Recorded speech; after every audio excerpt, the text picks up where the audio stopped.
Good morning friend. आज हम जो है सेंट्रल गवर्नमेंट चैप्टर 6 जो है सेंट्रल गवर्नमेंट उसका पार्ट 2 जो है हम रीड करेंगे। फर्स्ट पार्ट में हमने लोकसभा के बारे में जो है उसके फॉर्मेशन के बारे में देखा था, स्ट्रक्चर देखा था उसका, और जो उसका लास्ट जो 5 पॉइंट तो हमने देख लिए थे और लास्ट पॉइंट था उसका रह गया था वो है ऑफिस बिहेवियर ऑफ लोकसभा। यानी लोकसभा के जो पदाधिकारी होते हैं वो कौन कौन होते हैं। जो आर्टिकल 93 में जो मेंशन कर रखा है कॉन्स्टिट्यूशन के आर्टिकल 93 में, स्पीकर और डेप्यूटी स्पीकर जो होते हैं वो इसके क्या होते हैं, ऑफिस बिहेवियर होते हैं। ठीक है, the speaker and deputy speaker could be removed from their respective post. इनको हटाया भी जा सकता है अपनी पोस्ट से।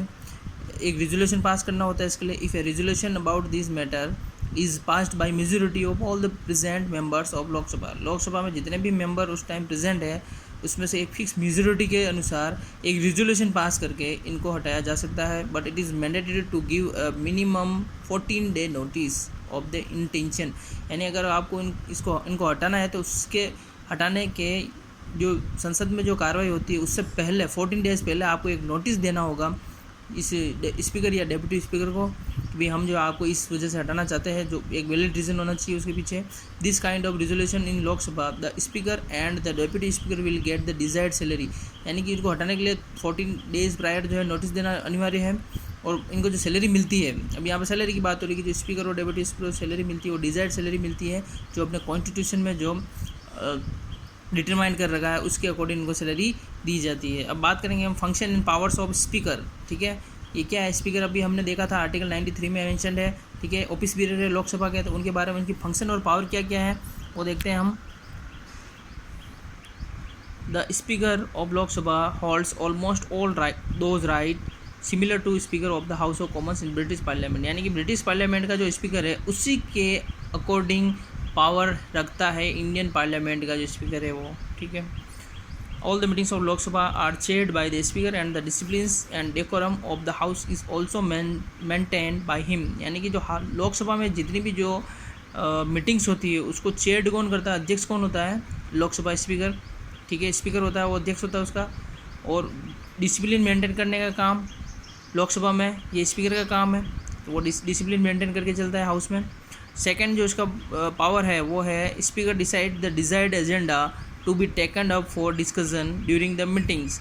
यानी कि जो मीटिंग होने वाली है लोकसभा में, ठीक है, इसके ऊपर जो एजेंडा जो होता है वो जो एजेंडा होता है उसको डिस्कशन के लिए जो एजेंडा तैयार किया जाता है उसके ऊपर उसका डिसीजन लेता है स्पीकर। यानी कि जो भी एजेंडा होगा उसको उस संसद में वो डिसाइड कौन करेगा, स्पीकर डिसाइड करेगा कि ये जो है डिस्कशन के लिए ज़रूरी है या नहीं।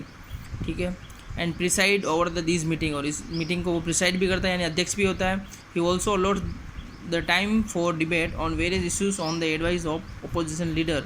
यानी कि ये क्या करता है कि वो डिस्कशन के लिए एक fix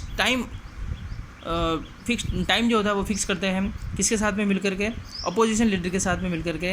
opposition leader plus speaker ये दोनों मिलकर के क्या करते हैं, टाइम फिक्स करते हैं किसके लिए, डिस्कशन के लिए। ठीक है, जो डिस्कशन होने वाला होता है जिस एजेंडे पर उसके लिए टाइम भी जो है ये स्पीकर और अपोजिशन लीडर मिल करके फिक्स करते हैं। नंबर 3 है he is an ex official speaker of some committees of the house. यानी कि कुछ कमेटी होती है हाउस की, लोकसभा की हाउस यानी यहाँ से लोकसभा से रिलेटेड है, उसका जो क्या होता है अध्यक्ष भी होता है ये। He also appoints the presidents of the select committee. यानी एक सेलेक्ट कमेटी होती है, कमेटी का नाम है सेलेक्ट कमेटी, उसका जो है प्रेसिडेंट यानी कि उसका अध्यक्ष भी जो अपॉइंट करने का काम कौन करता है, ये स्पीकर करता है। And all this committees work under this guidance. और ये जो कमिटीज़ है सेलेक्ट कमेटी जो होती है ये जो है इसके अंडर ही, इसकी गाइडेंस में ही जो है वर्क करती है, स्पीकर के गाइडेंस में। ठीक है, नंबर 4 जो इसकी पावर है वो है speaker can decide whether A bill is money और नॉट। यानी कि स्पीकर ये डिसाइड करेगा कि कौन सा बिल मनी है और कौन सा बिल मनी नहीं है। मनी बिल जो डिसाइडर होता है वो कौन होता है, स्पीकर होता है। ठीक है, number 5 fifth, all the correspondence between parliament and the president is done by the speaker. यानी जो भी जो कॉरस्पॉन्डेंस होता है, पत्र व्यवहार जिसको कहते हैं, ठीक है, वो किस के बिटवीन होगा, पार्लियामेंट और प्रेसिडेंट के बिटवीन वो कौन करता है, वो स्पीकर करता है। ठीक है, मतलब पार्लियामेंट और जो प्रेसिडेंट जो होता है यानी कि संसद और राष्ट्रपति के बीच में जो पत्र व्यवहार होता है वो कौन करता है, स्पीकर करता है। ठीक है, द स्ट्रक्चर ऑफ राज्यसभा का स्ट्रक्चर क्या है, राज्यसभा इज द सेकेंड और the upper house of the parliament, यानी कि राज्यसभा जो है उसको सेकंड। अब हम राज्यसभा के बारे में पढ़ेंगे, लोकसभा का हो गया ख़त्म, ठीक है। अब राज्यसभा के बारे में जो ये सेकंड और अपर हाउस भी कहते हैं इसको, हमने देखा था उस चार्ट में, ठीक है। और ये जो है थोड़ा इसके पास बहुत कम जो है पावर होती है कंपेयर टू लोकसभा। लोकसभा के अकॉर्डिंग जो है कंपैरिजन में इसके पास बहुत कम पावर होती है। Number of members and election process, अब जो है राज्यसभा में इसके मेंबर कितने होते हैं और इसका इलेक्शन प्रोसेस क्या होता है। तो इसमें जो मैक्सिमम जो अपने कॉन्स्टिट्यूशन में है वो मैक्सिमम है 250 जो मेंबर्स होते हैं उसके मैक्सिमम है। और अभी फ़िलहाल जो है अपने कितने हैं 245 जो मेंबर है अभी कॉन्स्टिट्यूशन अपने ये संसद राज्यसभा में है, सॉरी। और राज्यसभा में कितने हैं अभी करंट में 245, ठीक है। इस 245 में से 12 मेंबर्स जो है वो उसको क्या प्रेसिडेंट क्या करता है, नॉमिनेट करता है। कौन नॉमिनेट करता है, प्रेसिडेंट, ठीक है। याद रखना ये बहुत इंपॉर्टेंट है, नोट्स बनाते हुए चलना है आपको। प्रेसिडेंट जो है 12 मेंबर्स को नॉमिनेट करता है। और ये जो 12 जो मेंबर होंगे वो किस किस फील्ड से होंगे, वो फील्ड भी फिक्स कर रखा है कि इसी फील्ड से होना चाहिए, जैसे कि आर्ट, ठीक है। किस किस फील्ड से होना चाहिए, art, literature, science and social service, sports, यानी कि ये जो 5 जो फील्ड है इसी में से होना चाहिए। यानी कोई आर्ट से रिलेटेड होना चाहिए या कोई लिटरेचर से रिलेटेड, साइंटिस्ट हो सकता है कुछ, ठीक है। सोशल सर्विस सामाजिक कार्यकर्ता हो सकता है, ठीक है, पॉलिटिशियन हो सकता है, या जो है वो स्पोर्ट्स से रिलेटेड हो, जैसे कि कोई खेल का जो है खेलने वाला भी हो सकता है, जैसे कि सचिन तेंदुलकर को बनाया गया था राज्यसभा सदस्य। तो इसी तरीके से 233 members are elected through state.